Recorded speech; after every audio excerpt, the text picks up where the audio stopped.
네, CCTV 22시 12분 52초 제시하겠습니다. 보면 이제 주출입문에서 김영인 장관이 들어오면 손가락 하나를 표시합니다. 그 증인 앉은 쪽을 향해서.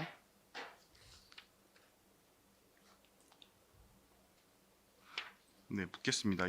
이때 김영인 장관이 이제 들어와서 그 대접견실로 들어와서 국무위원들이 있는 쪽을 향해서 손가락 한 개를 표시하는데 이 상황은 무슨 상황인지 기억이 나십니까?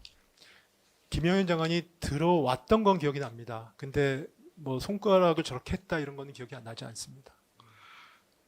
그러면 그 가항입니다.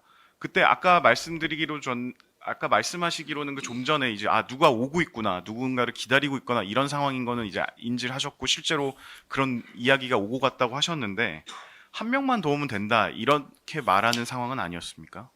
아니, 저는 저 부분은 기억이 안 나고요. 김영현 장관께서 조금 이렇게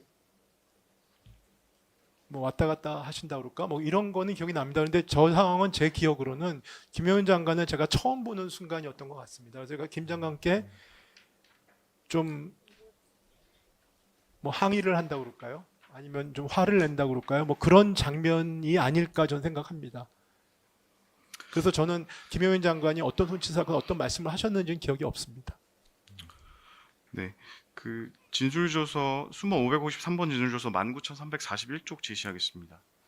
그 저 상황에 관련해서 이제 그 당시에 오영주 또는 다른 국무위원 한 명의 도착을 기다리고 있었던 것으로 보이는데 어떤가요? 이렇게 검사가 물었고 증인이 답변하신 거는 앞서 말씀드린 것처럼 몇 사람이 더 오냐 마냐 이런 이야기가 오고 갔고 누가 오고 있구나 이런 생각을 했다 이렇게 말씀을 하셨거든요. 네네. 그러면 이 몇 사람이 더 오냐 마냐 이런 얘기가 오고 갔던 거는 기억이 나십니까? 네, 네, 하여튼 누군가 오고 있고 기다리고 있다. 뭐 이 정도의 취지로 이해를 하고 있었습니다. 당시에. 당은 생략하고 다항 묻겠습니다. 그러면 그 이제 특검에서 조사받으실 때 그 총리님께 더 반대를 해야 하지 않냐 말씀드렸던 기억이 있습니다라고 진술을 하셨었습니다. 네네. 근데 그러면 이 상황 피고인한테 그런 말씀을 하시는 거는 맞습니까? 네, 뭐 그런 취지의 말씀을 드린 건 맞습니다. 네. 그리고 그 당시 참석한 뭐 일부 국무위원들이 나와서 증언도 했고 조사받은 내용에 의하면 증인이 당시 이제 피고인 총리께 왜 반대를 안 하셨습니까? 50년 공직 생활을 이렇게 마무리하려고 그러십니까?라고 말을 했다고 하는데 이런 말씀을 하신 것은 기억이 나십니까?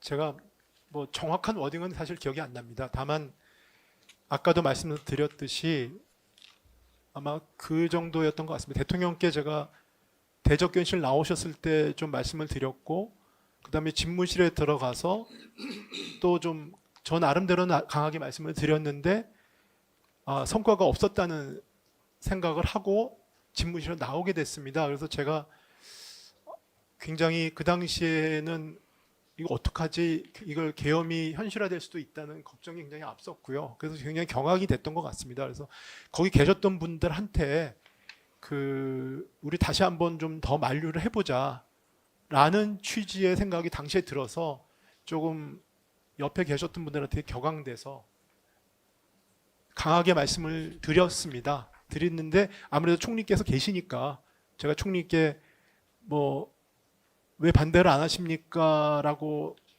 했다면 그거는 뭐 반대를 안 한다는 걸 강조한 게 아니고 사실은 이제 더 반대를 해야 되지 않냐.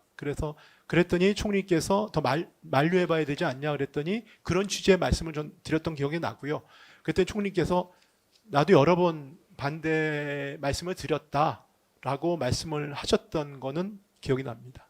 지금 뭐 정확한 단어가 기억나지 않는다고 말씀하시는데 일부 아까 질문에 나온 것처럼 증인으로 나온 일부 국무위원들은 이제 증인이 이제 피고인에게 왜 반대를 안 하셨습니까? 50년 공직생활 이렇게 마무리하실 겁니까? 이렇게 말을 했다고 말씀하신 분이 있으시거든요. 네. 이렇게 말을 했을 수도 있을 것 같습니까? 아니면 본인 기억에 이렇게 말은 안 한 것 같습니까? 뭐 그런 취지의 얘기를 했을 수는 있을 것 같습니다. 왜냐하면 저는 당시 제 스스로가 저한테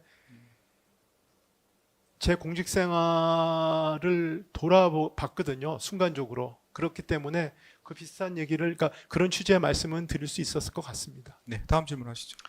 네, 그럼 이상민 장관한테 너는 예스맨이니까 노라고 못했겠지 이런 말씀을 하신 기억은 있으십니까? 글쎄 그 부분은 뭐 진짜 기억이 잘 안 나는데요. 이 장관한테도 제가 그 비슷한 상황에 쓴소리를 했던 것 같아요. 이 장관이 먼저 와 있었으니까요. 그러니까 또 그 같이 좀 더 우리가 만류를 해야 되지 않냐라는 상황에서 당시 저는 좀 뭐 격앙됐다고 표현을 들까 화가 났다고 표현을 들까 뭐 그렇기 때문에 조금 강하게 쓴소리를 하는 과정이었습니다. 네. 그러면 뭐 증인이 비상계엄 대통령이 비상계엄을 김영현과 이야기하고 김영훈과만 이야기하고 준비한 거냐 이렇게 말을 한 적 있습니까?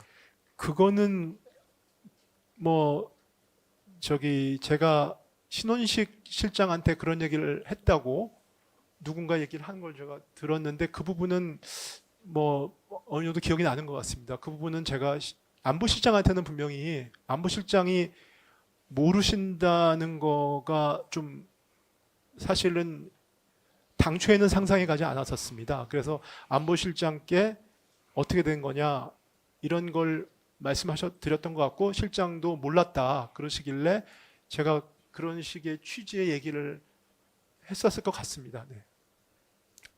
했을 것 같다고 말씀하시는 거는 이제 정확한 단어가 기억이 안 난다는 네, 말씀이신 거죠? 그런 취지의 얘기를 했었을 것 비슷한 같다. 내용을 이야기했을 것 네, 같다. 왜냐면 안보실장한테 제가 좀 그렇게 얘기했던 것 같습니다. 예, 계속 질문하시죠. 네, 그러면 증인은 이제 피고인에게 왜 총리께서 반대를 안 하냐, 뭐 공직생활 이렇게 마무리하실 거냐 이렇게 말씀을 하신 걸로 봐서 그 피고인이 그 대통령, 그러니까 총리가 직접 대통령에게 이제 그 반대한다는 뜻을 표하는 것은 보신 적이 없는 것으로 보이는데 그 당일 대통령실에서 피고인이 대통령에게 그 반대한다는 의사를 표명하는 것을 보신 기억이 있습니까? 그러니까 직접 보신 걸 네, 말씀드립니다. 당시는 제가 뭐 결과적으로 한 선포하기 20분 전에 갔더라고요. 그렇죠? 그러니까 굉장히 짧은 시간입니다. 지금 그래서 총리께서는 그 전에 더 오래 계셨기 때문에 뭐 총리께서 여러 번 말씀을 드렸다고 말씀을 하셨고요. 그렇지만 제가 있는 사이에서 뭐 정확히 그런 기억은 없습니다. 네.